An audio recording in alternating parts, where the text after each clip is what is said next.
Some of you will be familiar with this statue. This is the Venus of Willendorf. It was found in Austria about 30,000 BC and is thought to be the first statue of a human that was thought to be. But clearly, even at this stage, the link between nutritional status and reproductive function was apparent. And this does make biological sense because, of course, if you're very thin, you're not going to be able to maintain a pregnancy.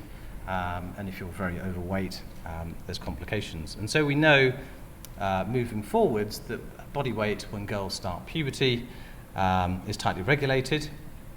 And if you're undernourished, this will lead to infertility in both men and women. And the converse, obesity, is obviously very prevalent now, and this also leads to subfertility in males and females. The regulatory pathways for each of these systems are independent, but there are some overlaps, and some of the hormones actually affect food intake and appetite pathways, but also regulate reproductive function, as you might expect. So I've put this picture up deliberately of children being overweight, courtesy partly due to the golden arches that we're all familiar with. And I guess the reason for this is that everybody's familiar with adult obesity, but what we're probably less familiar with is the fact that children are now becoming overweight. So the current estimates are 40% of children in Europe are now overweight. The Department of Health are trying to tackle this using various means at the moment. I don't need to dwell on this slide to tell you that obesity does bad things to you, so strokes, myocardial infarction, hypertension, diabetes, amongst others. And this is not just an association, it's causative, because if you treat patients with bariatric surgery, which is a very effective therapy for obesity, these conditions go away. So it's more than just an association, it's more causative. It's obviously very prevalent and a major public health problem, and the cost to the UK economy is significant. And the major problem that we have is prevention and effective treatment are critical but lacking. So diet and exercise clearly works if you lock people in a room, but sadly for the vast majority of us, we're not very good at keeping to diets and they don't work. So we need new effective therapies other than bariatric surgery, which we're not going to use on a mass population basis. So why is it difficult for us to control our food intake? These are some of the factors that are involved, and clearly we don't just eat the number of calories that we require. There's other factors that control how much we eat, and some of these will be visual or factory input, some of them socioeconomic, but the areas that our group have been concentrating on over the last, well, for Steve 3 decades, for me about 1.5 decades, is anorectic neuropeptides, hormones that make you eat less from the gut or in the brain, and food reward. We don't just eat for the calories, we eat because we like eating and it gives us pleasure. So this is a very simplistic diagram of appetite circuits, and there's huge amounts that's left off this slide, but I've tried to keep things simple to keep it relevant for the talk. And what you have is in the circulation here, released from the gut, are gut hormones which are anorectic, so peptide YY, PYY, glucagon-like peptide GLP-1. These are released into the circulation.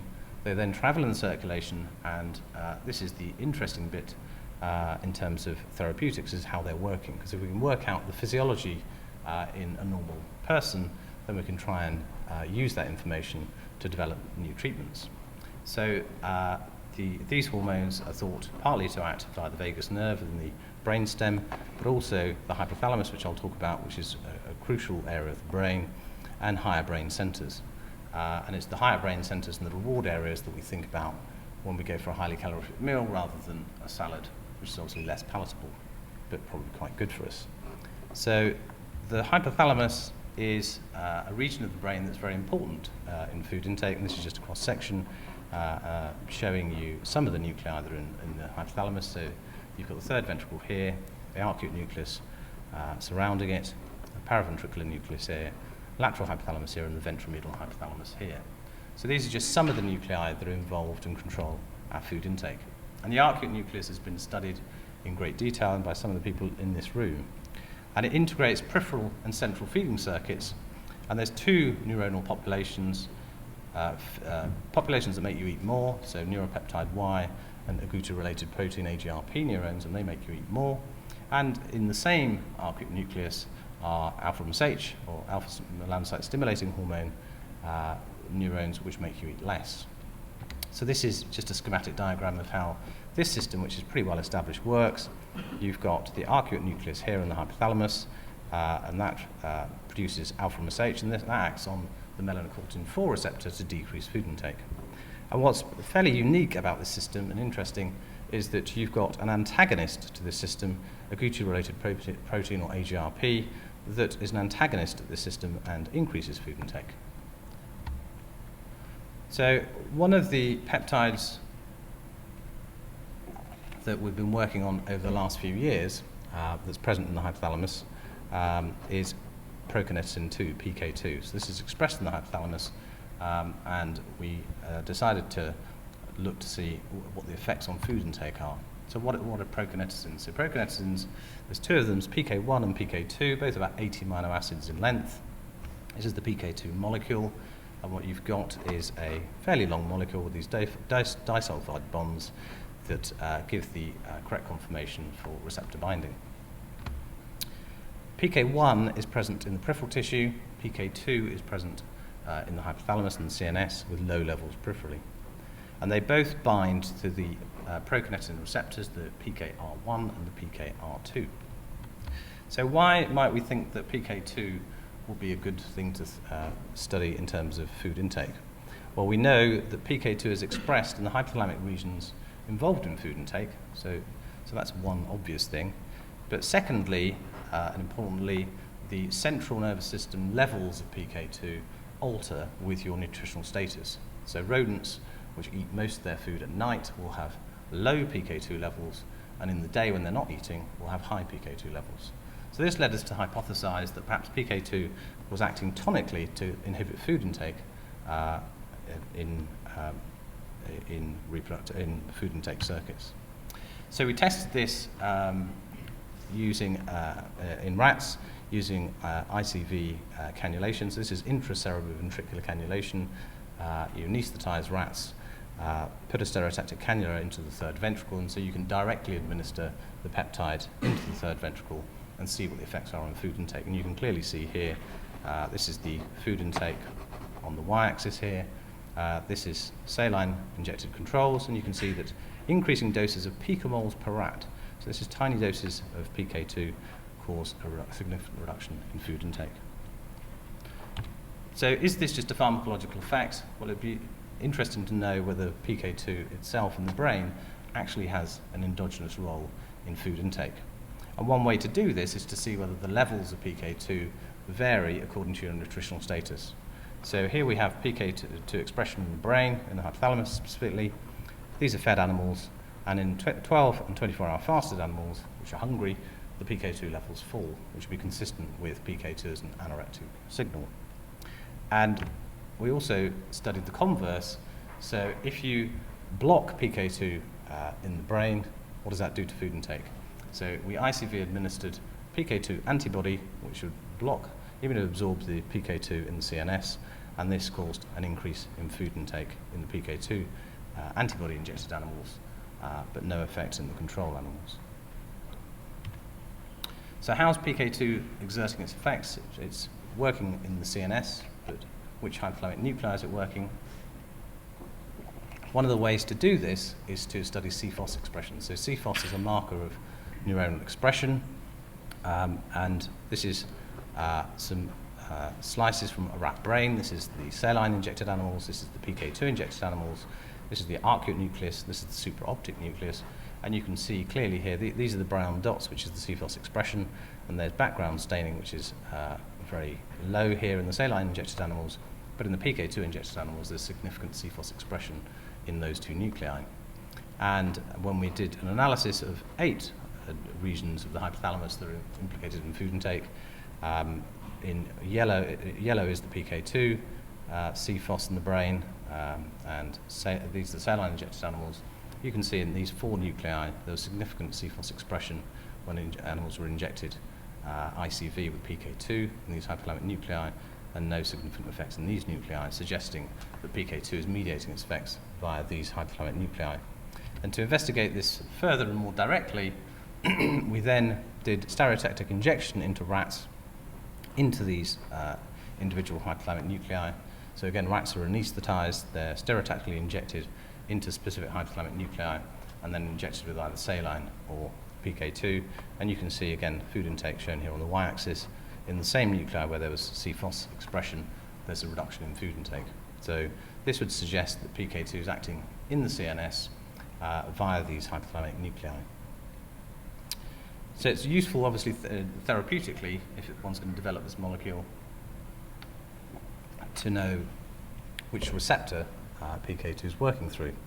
So in collaboration with Fran Eblin and Hayden Prosser, we carried out a study in wild-type mice and PK receptor 2 knockout mice to see what the effects were, expecting really an attenuation of the anorectic effects of PK2 in these mice.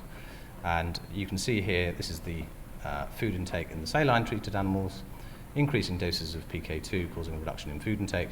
But surprisingly, in the PKR2 knockout mice, there was also a significant reduction in food intake with really no attenuation of the effect. So clearly the obvious thing is to look at the PK1 receptor, since the PK2 will bind to both of those receptors. And we did this very recently with collaboration with Lucia Negri in Italy, who's got the PK receptor 1 knockout mice. And we're able to show that PK2 was having a significant anorectic effect in the wild-type mice, but absolutely no effect in the PK receptor 1 knockout mice. And in fact, in a subsequent study in wild-type mice, co-administration of the PK receptor 1 antagonist also blocked the effect of PK2. So it's pretty conclusive that PK2 is exerting its actions via the PK1 receptor. So does PK2 also stimulate other anorectic neuropeptides? What we did here, I mentioned the alpha-MSH neurons which reduce food intake previously, and what we did here was look at staining for alpha-MSH neurons and then co-staining for CFOS to see whether there was activation in alpha-MSH neurons when you inject PK2 into the CNS. And what we're able to show, this is saline injected animals here. The purple is the alpha-MSH neurons, and you can see in PK2 injected animals, in the alpha-MSH neurons, there's CFOS expression suggesting neuronal activation. So this is preliminary evidence that PK2 might be exerting some of its effects through alpha-MSH release. And to test this further, we used a hypothalamic explant system to see whether PK2 could release alpha-MSH. So what we do here is you take hypothalami from rodents, you administer your peptide or control, and you can see whether there's alpha-MSH release, and clearly there's a dose-dependent rise in PK2 in alpha-MSH release following direct administration of PK2. And to further confirm this, we did an in vivo study to see whether indeed the effects were mediated through alpha-MSH. And what we've got here is saline injected animals, and there's the food intake shown there. PK2 injected animals had a reduction in food as expected. And when we co-administered AGRP, which is the alpha-MSH antagonist, then there was a blockade of the effect. So this would suggest that PK2 might be mediating at least part of its anorectic effect through alpha-MSH release. So these are all acute studies, and it's interesting, but does it make any difference in terms of chronic food intake and body weight? That's kind of the real crunch for anything that you want to test for obesity. And so we did this study in obese mice, giving twice daily IP injections of PK2 for 5 days and measured food intake and body weight. And what we're able to show, this is the cumulative food intake data over the 5-day period. Saline shown in the line here, and the dotted line is the PK2. And you can see there's a significant reduction in food intake in the PK2 injected animals, with a consequent reduction in body weight change. So this is early work that's showing that PK2 is a novel endogenous hypothalamic inhibitor of food intake, probably acting via the hypothalamic nuclei that I mentioned via the PK1 receptor and mediating its effects through alpha-MSH. So we'll be looking at PK1 receptor as a potential downstream target in developing an obesity therapeutic. So for the next part of my talk, I'm going to talk about the gut hormones, which I mentioned can act through the hypothalamus and brainstem, but one of the areas that hasn't been really studied very much is what the gut hormones do, particularly in humans, to the food reward areas. And this is obviously very important because, as I mentioned earlier, we don't just eat because we need calories, we eat because we like the pleasure of food.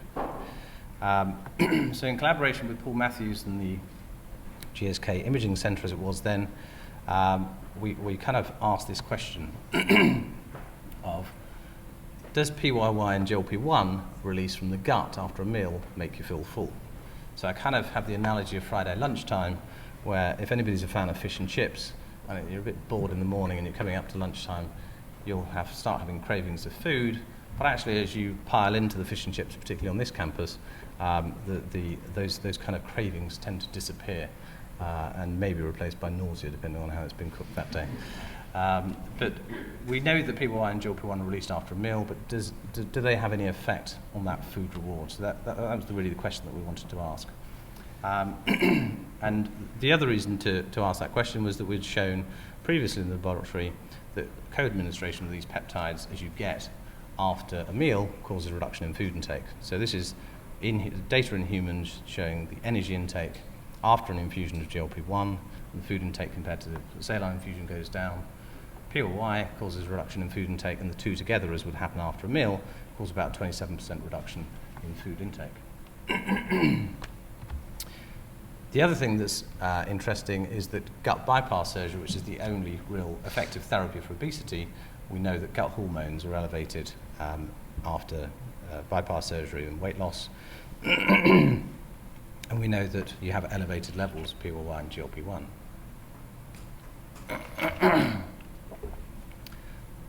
The effects are thought to be mediated via the CNS, but the pathways, particularly in humans, is pretty unclear. And so what we decided to use was this technique called bold fMRI. Sorry, get rid of my cough. And what this technique allows you to do in humans is, and in animals, if those are the studies that you're doing, is to give you a marker of neuronal activity. So bold imaging makes the assumption that activated brain areas have greater regional blood flow, and you can basically put people in the scanner, take your MRI images, and get them to look at these things here, which hopefully in food reward areas aren't going to make you too excited, but certainly things down here will light up your food reward areas. And then you can look at the difference in signal that you get when subjects are viewing food images versus non-food images. And obviously active tissue will have increased signal. For the analysis, we looked at these 6 particular food reward regions, as these were the ones that in the literature had been suggested and implicated in food intake. So the aims of this part of this study were really to see what the response would be in terms of food reward when subjects were fasted, and compare that to when they were fed. And this was really a control part of the experiment, as we know from previous data, and there's somebody in the audience at the back row who's been heavily involved in generating that data, to show that actually food reward is reduced when you're feeding. So this is kind of like my Friday lunchtime analogy. When you've eaten, then when you're looking at those pictures of foods that are highly calorific, they don't cause as much neuronal activation as when you're fasted.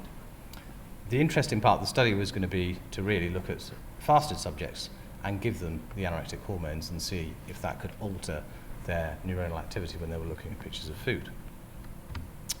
So this is briefly the study design. Subjects had 5 randomized visits after an acclimatization visit. They were fasted and given, so fasted from about 10 p.m. the night before. They came in the next morning, were fasted all the way through, had a saline infusion as a control, and had the fMRI protocol. On the fed day, and these were all in random order. So on the fed day, they were fasted from 10 p.m. the night before, and then came in and had a meal. and then had the fMRI protocol and an ad libitum meal at the end. And on the other 3 days, they were fasted and administered either hormone singly or in combination. So this is just a summary of the protocol. So subjects arrived here, 2 cannulae were inserted. On the fed day, they had a breakfast here, started the infusion at time 0 for 90 minutes, and the fMRI scan was done here, where pictures of food were shown and neuronal activation was measured. And importantly, here was a buffet meal. So they were given a meal, they could eat as much as they wanted until they were full, and then we could see what the effects of the infusion or eating were on subsequent food intake, and then they were allowed home. So this is what we found. PYY and GLP-1 reduced food intake as expected. So here we have energy intake of that buffet meal at the end of the study, and you can see that fasted subjects who haven't eaten anything from 10 p.m. the night before clearly eat a lot of food. But when they'd had a 700 kilocalorie breakfast, so a large breakfast, the subsequent food intake 2 or 3 hours later was reduced by 23%. PYY administration alone, but in subjects that were fasted, so the subjects for these 3 studies, just to remind you here, are still fasted. So if they were fasted, they should be eating this much, but if you keep them fasted but give them a PYY infusion, they eat 12% less at the subsequent meal. And if you give them GLP-1 alone, they eat 16% less, but if you give them combined infusion of PYY and GLP-1, then they eat 27% less. And what was quite pleasing with this study was this reduction in food intake here is very similar to the reduction in food intake following the fed state, so we could try and compare the differences in neuronal activation between what the gut hormones were doing and what feeding was doing. So this is a schematic representation of some of the data, and the slides I'm just going to show you in the next few slides are all compared to the fasted state. So you take the neuronal activity in the fasted state and then you compare it to the other paradigms, so feeding or gut hormone administration. And what you can see here is in the food reward areas that I mentioned, you've got the colour here is the reduction in neuronal activity that you're getting when you're eating compared to when you're fasted. And what was very interesting was that PYY in subjects that were fasted had a very similar reduction in reward properties of food. With GLP-1, there was a smaller effect, but still significant. And when you co-administered the peptides, not surprisingly, there was a big reduction in the food rewarding properties with subjects that were still fasted. This is just a summary of the data. So this is the bulge change that we've got. So in fasted subjects who had saline, this is the amount of neuronal activity that they had in those food reward regions. When they've eaten, there was less food reward, and when they were fasted but given the gut hormones, then they had significantly reduced neuronal activity when they were looking at food compared to non-food, compared to the fasted day. So this is really a physiological study to see whether gut hormones can affect the food reward areas, but it clearly raises a therapeutic angle, because gut hormones hopefully can reduce food intake at the hypothalamic and brainstem level, but also if you can get enough gut hormone that can switch off some of that reward, then you'll eat less at a meal and could be an effective therapy. And Steve will spend, I'm sure, the next decade or so developing the best analogue that we can have. But this is actually very useful data to show that gut hormones are acting at higher centres as well, which is clearly very important in obesity. Okay, so for the last part of my talk, I'm going to talk about reproductive pathways that we've been looking at. And there's, as I said, a very strong link, and not surprisingly, between metabolism and reproduction. And some of those hormones that mediate that link have not been to date known. So why might somebody want to look at reproductive pathways? Well, we know that infertility is a major problem. So it affects 1 in 6 couples, 50 to 80 million people worldwide, and quite alarmingly, 1.4% of all UK-born babies are following IVF treatment. And those numbers are obviously going to rise as women are having children later. This is, to most of you, will be very familiar, but I know there's some lay members of the audience. So just to remind you, in the hypothalamus, there's gonadotrophin-releasing hormone, GnRH. This acts on the anterior pituitary gland to release LH and FSH, luteinizing hormone and follicle-stimulating hormone, and then these act, obviously, on the testes and the ovaries to release testosterone and estrogen. What's very important as part of this axis is that whole thing is working and there's negative feedback, but equally important is the fact that the GnRH secretion needs to be pulsatile, and this then results in a pulsatile release of LH. And the significance of this will come later. So the peptide that I've been working on for about 8 years now is kisspeptin. It's quite nice to have a cool name for a peptide and a very strong biological effect. So what are the kisspeptins? They're peptide products of the KISS1 gene, and this is how they were named. So they're obviously now implicated in reproductive function, but at the time, when they were first discovered by a group in Hershey in Pennsylvania, they decided they wanted to be remembered forever for inventing or finding the KISS1 gene, and hence named it after these slightly sickly sweets, if anybody's tasted them, from Hershey in Pennsylvania, called the Hershey Kisses. And that's where the name comes from, but at that time they weren't implicated in reproduction at all. So this is what the peptides look like. So this is the long form. This is 54 amino acid peptide, and there's thought to be shorter forms as well. But the biological activity is really in the C-terminal end of decapeptide, which is common to all of these peptides, and they're all bioactive. The kisspeptin is expressed in the hypothalamus and the placenta, and so it would be pretty obvious that it might be involved in reproduction, but very little was known up until very recently. What we do know is that kisspeptin binds to the G protein coupled receptor GPR54.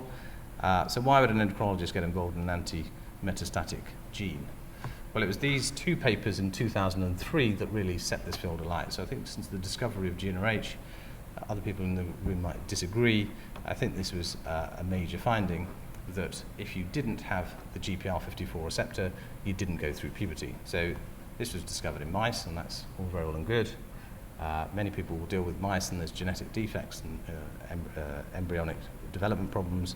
But in these two papers, they also showed that humans with inactivating mutations of the kisspeptin receptor failed to go through puberty. So this was obviously very interesting for an endocrinologist. And the obvious question is, if inactivating mutations of the receptor cause a failure of puberty and failure of sex hormone release, then would administration of the ligand cause reproductive hormone release? So again, we tested this in rodents. So this is ICV administration of kisspeptin directly into the third ventricle in rats. And what you can see is plasma LH on the y-axis here, an increase in doses of kisspeptin on the x-axis here, and you get a nice dose-dependent increase in LH release. And obviously this is nanomolar doses, so very small doses. How does kisspeptin work? We used the hypothalamic explant system I mentioned earlier to see whether it acted high up on GnRH release, and there was evidence from the animal models and the human models that that's possibly where it might be acting, so hence that was the place to go. And this is baseline GnRH release from hypothalamic explants and kisspeptin causing a dose-dependent rise in GnRH release. This is some data from Alan Herbison in New Zealand, and shows that kisspeptin can directly stimulate GnRH neurons. So this is the baseline activity in these GnRH neurons. And as soon as you administer kisspeptin into the water bath, you get depolarization. So this is pretty good evidence of the pathway, and I think 8 years on, we're pretty sure that kisspeptin is acting through its receptor here, upstream of GnRH, and stimulating the axis. So, being a clinical endocrinologist and interested in translation, the obvious next step is to see whether this peptide, which seems to be very potent and important in animals, and the receptor important in humans, does the ligand stimulate reproductive hormone release in humans? So we were fortunate enough to carry out the first human studies of kisspeptin, and following the usual painful regulatory processes, we carried out a study in normal healthy males. And this is briefly the protocol. Subjects arrived at minus 30 minutes. They had a 90-minute infusion of kisspeptin, and obviously for the first into-human studies, an infusion of kisspeptin is better because you can switch it off if there's any problems. And they had blood sampling, as shown by these arrows, for the 4 hours afterwards. And what we're able to show was that kisspeptin could potently stimulate luteinizing hormone release as an infusion at really tiny doses. This is picomoles per kilogram per minute, and you're getting, this is the plasma LH over that 4 hours, saline here, and then you can see that kisspeptin is causing a really potent increase in LH release. So this was seemed to be a very specific and potent effect, and what was nice was that obviously we measured telemetry and ECG readings, heart rate, blood pressure, etc., seemed to be a very specific effect with no effect on other hormones. The animal data obviously moves pretty quickly. The human data takes a lot of time, so we based a lot of the human studies I'm showing you on animal studies as they were coming out. And what was becoming pretty obvious was that kisspeptin was clearly involved in ovulation, and just to summarize the evidence, and there's lots more of it, CFOS expression, which I told you is marker of neuronal activation, is elevated in the kisspeptin neurons in the brain immediately before the LH surge, and the LH surge is very important to cause ovulation. And if you block the kisspeptin in the brain using kisspeptin antibodies injected into the CNS, you can actually block the LH surge and ovulation. And animal studies using the mice which had GPR54 receptor knockdown also showed that the kisspeptin system might have a physiological role in the LH surge. So clearly the next obvious thing to do was to see whether kisspeptin was going to have any effects in normal women. And this time we chose to use subcutaneous injection of kisspeptin because that's obviously therapeutically more amenable. We did, again, a very similar protocol to men. And what we're able to show was, again, at small doses, nanomoles per kilogram, plasma LH over the next 4 hours was increased dose dependently. And this was women in the follicular phase where the follicles are growing, baseline LH levels are quite low, and we thought we'd start with this study. But we also thought it might be interesting to look at women in different phases of the menstrual cycle, because if kisspeptin really was involved in ovulation, then it may have differential effects. And so we decided to choose this quite small dose of kisspeptin that had a small but significant effect on LH and test the effects in different phases of the menstrual cycle. And what we decided to do was take women in the follicular phase when the follicle's growing, in the pre-ovulatory phase, just prior to ovulation occurring, the LH surge starting, and women in the luteal phase. We took women and in different cycles for each of these studies, that's 6 different cycles, and they had saline or kisspeptin on each of these phases. So it was a fairly protracted protocol in terms of timings, because obviously these women were working and couldn't be come in on exact days, so the whole study planned for 6 months to about 18. But we did get there, and it was worth it. So what we're able to show, this is the plasma LH over the 4 hours after injection. This is saline here in white, this is kisspeptin in yellow, and in the follicular phase here you can see a small but significant rise of that small dose of kisspeptin. In the luteal phase, a much bigger response, and in the pre-ovulatory phase, this is a broken axis, we had a huge response to the same dose of kisspeptin. So that was quite pleasing, and was in keeping with the animal literature that kisspeptin is likely to be a major player in stimulating ovulation, and that will become very relevant later. I'll probably add at this point that Jeff True, who's the head of the IVF unit, read this paper at the time, and that will become very relevant later on in terms of collaborations and moving forward. So at this point, we'd shown that kisspeptin can stimulate plasma LH and FSH in healthy men and women, and that's great, but does it make any difference in infertility? So that clearly was going to be the next important step. And so what we decided to do to start with was concentrate on women with hypothalamic amenorrhea. And this is a condition that affects about 30% of women who are presenting with period loss in reproductive years, and is usually due to excessive dieting, exercise, or stress, and they have a defective GnRH release. And a paper by Tina Somper's group in Cordoba had shown in an animal model of hypothalamic amenorrhea that kisspeptin levels were actually lower, and when they administered kisspeptin, they could restore reproductive capability. So we decided to study for the first time effects of kisspeptin in women with hypothalamic amenorrhea. And again, this time we chose a subcutaneous injection of kisspeptin since we'd shown it was safe in healthy women, and again, a similar protocol in terms of blood sampling. And what we were able to show was this is the LH rise after the injection of saline here in blue, or kisspeptin, time after injection shown here, and you can see that kisspeptin caused a very significant and potent rise in LH. And what was interesting is if we compare the effects of kisspeptin in these women with hypothalamic amenorrhea compared to those healthy women in the follicular phase, which would be a very similar paradigm to study, then taking into account that these are different studies, this would give us an estimate that women with hypothalamic amenorrhea are actually 4 times more sensitive to the effects of kisspeptin than healthy women. And the animal literature would suggest that that may be because these women, or at least the animal model, have an upregulation of the kisspeptin receptor in the hypothalamus, so that would make sense.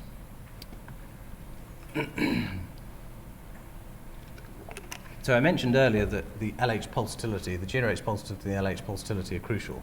So we've shown that kisspeptin can potently stimulate LH secretion, but can it restore LH pulsatility in women with hypothalamic amenorrhea?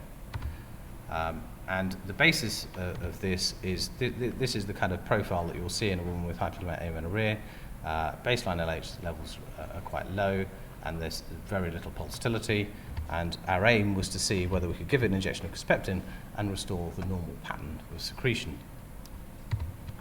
So this is some data from one of the women in the study. We've also done a number of others getting the same pattern.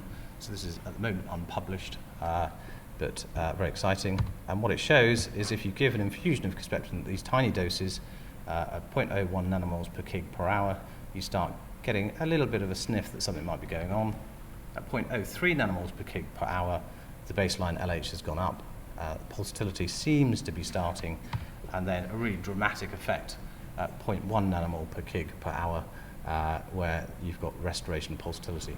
So this is really quite exciting that we're able to restore not only gonadotrophin secretion, but pulsatility in these women. And clearly this is going to be an area that we're studying in the future. I don't think we're quite there yet after our previous media reports, but it is looking very promising. Oops. So, future work, clearly kisspeptin could be therapeutically very important. I haven't gone into the details, but there's a lot of data suggesting that kisspeptin might be regulating the metabolic effects of infertility, so that's another huge area to study. But for the time being, we're going to concentrate on seeing whether we can restore reproductive function in infertile subjects with hormonal imbalance. And the study I mentioned earlier is a collaboration with Jeff True, who's the head of the IVF unit here, and Anna Carby. And this really started after Jeff came to see me about 4 years ago after I read the paper, and we decided that it might be quite interesting for us to do something at that point, because kisspeptin clearly seemed to be a potent stimulator of ovulation, and that might be of relevance to IVF treatment. So what's the problem with IVF treatment? Clearly it works most of the time, well, a third of the time with each cycle or so, but these women are otherwise healthy, and IVF treatment, as many of you know, will put women at risk of ovarian hyperstimulation syndrome. So this can be quite mild in many subjects, but in up to 10% of subjects can be moderate or severe, and there are a number of deaths reported each year due to this condition. And these are otherwise healthy women who are trying to get pregnant, and there's significant cost to the NHS. Fortunately, we do know what the cause of ovarian hyperstimulation syndrome is in IVF treatments, and it's the use of HCG, the pregnancy hormone, and this is used to act like LH to trigger oocyte maturation. So in IVF treatment, you have FSH injections to make the eggs grow, and then the HCG is used once the eggs are big enough to cause maturation of the eggs, and oocyte maturation. The problem with HCG, it works, but it causes unpredictably excessive stimulation of the ovaries, resulting in ovarian hyperstimulation syndrome. I think we've got some happy children. So this is the normal regulation of reproductive hormone release in women, and the problem is that HCG is acting like LH downstream here, and you're losing your negative feedback. Kisspeptin, our theory is acting higher up. It will give you a potent release in LH, and from our data in pre-ovulatory women, we know that women who are undergoing IVF are going to be right kind of clamped, if you like, with their FSH injections and the ultrasound monitoring, that they'll be in the preovulatory phase. And kisspeptin should then cause good oocyte maturation. And the aim would then be to see if we can replace current standard practice with HCG as a trigger in IVF treatment with kisspeptin. That was the plan 4 years ago. It took 2 years to get about £2 million worth of grant funding, plus the ethics through. But I'm pleased to report we're not quite there. But we started the study in August this year. 2 women have gone through, and I can't reveal any decent data at the moment, but we've got some very promising data with one very happy woman in Hertfordshire at the moment. So we're funded by an MRC study, by the MRC, to carry out a dose response of kisspeptin. That will happen over the next year or so.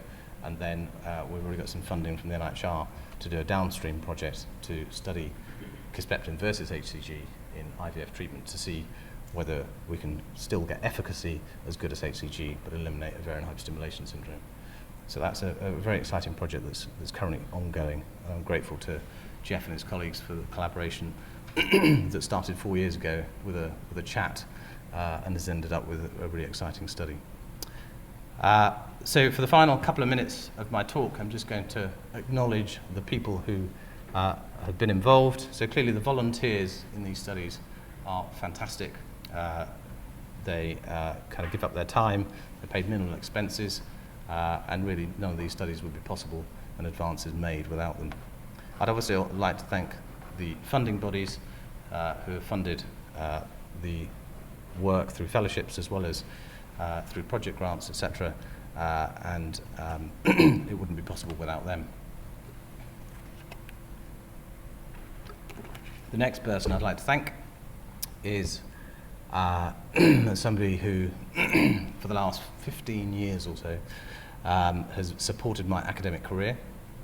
Everybody talks about mentorship during an academic career, and that's clearly very important, but I think you need a very important home mentor, and this is Bhupinder, who is known by some of my work colleagues as the long-suffering, and I think that would be very fair. There's highs in academic medicine with the data that I've shown you. There's clearly lows as well, and they have to put up with both, and she's been fantastic in supporting me. I'd like to also thank my 3 critical reviewers. So these are really, really tough. If you think you get bad reviews of your grants, these people are really tough. They were recently very excited when the MRC grant came through. It was near Christmas. And I told them that it was about £1 million, and they were really excited. And they said, is Daddy a millionaire? And I said, well, not really, because it's money for work. And they said, do you get pay rise? And I was like, no. Okay, so the kind of enthusiasm dropped as Ravi decided that really he wasn't going to get very much more Lego, and the girls decided that probably Barbie dolls were going to stay at the same number. They're pretty useful in keeping your feet on the ground. As you can tell, they don't really listen most of the time, and don't listen to me or do as they're told, and that's really quite useful in a lab setting. I'd obviously like to thank 2 other people who have been instrumental in helping along the way. Karima I met in 1997, who was the training program director, and taught me pretty much everything I know. And this chap, most of you will be familiar with, I've been working with for over a decade, but has been very important. And I think it's the pinches in your career where you get your £1 million fellowship and you go along to your head of department and say, but what happens at the end? And you ask some really quite foolish questions along the way, but he's managed to ignore most of my foolish questions and be very supportive. There's some other very important people I'd like to thank, as shown on this slide.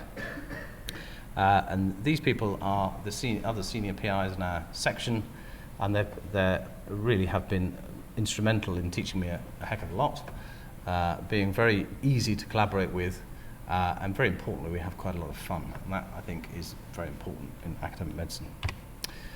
And finally, these are some of the people who have actually done the work. So most people who get to professor level end up having a lot of people working with them who really you rely on to generate the data and come up with fantastic ideas, and I'm blessed to have these fantastic people to work with.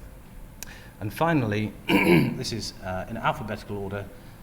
These are pretty much all the people, or many of the people that have collaborated on these projects that have already been mentioned, and many of you will be in the audience.